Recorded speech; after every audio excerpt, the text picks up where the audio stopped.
सबसे पहले एक कविता याद कराते हैं। लिखा गया कि पुल पार करने से पुल पार होता है, नदी पार नहीं होती, नदी नहीं पार होती है नदी में धंसे बिना। ठीक इसी तरह अगर हम ये कहें कि शराबबंदी की घोषणा मात्र से केवल दुकानों पर शराब मिलना बंद होती है, पूरी शराबबंदी नहीं हो जाती। शराबबंदी नहीं होती समाज के भीतर बदलाव की दस्तक के बिना। सवाल है, क्या बिहार में जो पिएगा वो मरेगा की नीति ही सही है? जो पिएगा वो मरेगा अगर सरकार कहती है तो दस्तक देकर आप पूछिए कि जो बचेगा वो कैसे जिएगा? क्यों 70 से ज्यादा मौतों के बाद मासूम बच्चों को सजा उस शराबबंदी की दी जा रही है जहां जिम्मेदार कोई और है?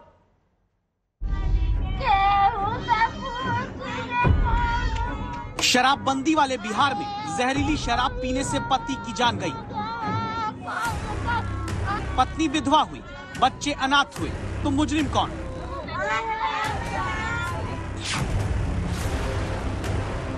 सरकार कहती है शराब पीने वाला व्यक्ति ही मुजरिम है क्योंकि बिहार में शराब पीना गैर कानूनी है। जनता कहती है शराब न रोक पाने वाली सरकार और व्यवस्था जिम्मेदार है क्योंकि गैर कानूनी रूप से शराब की बिक्री वो नहीं रोक पाई।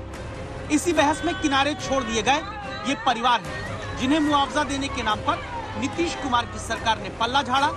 बीजेपी पूछती है परिवार की गलती क्या? उसको तो आश्चर्य होता है कि अगर इसमें कहे कि अगर कोई गंदा शराब पीने से, जहरीली शराब पीने से मर गया तो उसको हम लोग मदद करेंगे, तब तो इसका मतलब शराबबंदी खत्म कर दीजिए।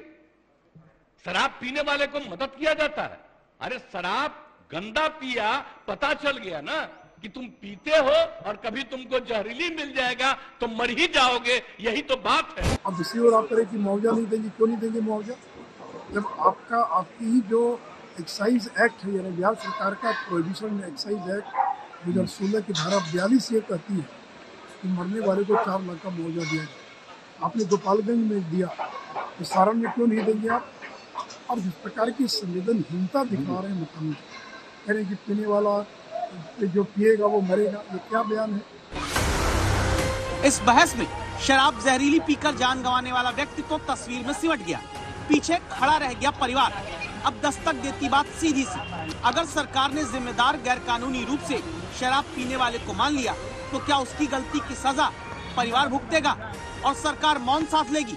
मुख्यमंत्री जी कहते हैं कि जो पियोगे तो मरोगे, लेकिन सवाल ये है कि उनके परिवार का क्या, जो छोटे बच्चे हैं उनकी विधवाओं का क्या, उनका क्या होगा? अगर आप जो बात कह रहे हैं, अगर सरकार उसमें सहयोग करने लगे तब तो फिर ये कानून का कोई औचित्य ही नहीं रह जाएगा। तब तो सब लोग इस तरह का घटना करेंगे, सबको सरकार जो है सो मुआवजा देते रहेगी, तब तो फिर ये फेल हो जाएगा। यानी बिहार में अब तक जो 70 से ज्यादा लोगों की मौत का आंकड़ा है, उनके घर के बच्चों को यूं ही रोता छोड़ना तय कर लिया गया। क्या सरकार ने मान लिया कि गलती इन्हीं बच्चों की है? अगर इनके घर के व्यक्ति ने जहरीली शराब पी तो इन बच्चों को उसकी सजा दी जाएगी? क्या इन बच्चों ने जहरीली शराब पीने के लिए अपने पिता को उकसाया था, या फिर यही बच्चे जाकर बिहार में बिकती जहरीली शराब की भट्टी को बंद कराने जाते?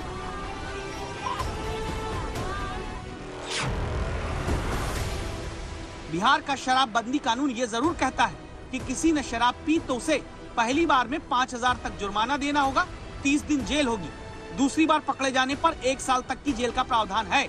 लेकिन शराबबंदी के बिहार में शराब पीने पर कोई मौत की सजा तो नहीं लिखी। फिर इस पर उन्हीं को जिम्मेदार क्यों ठहराकर बचा जाता है जो 70 से ज्यादा लोग जहरीली शराब पीकर मर गए?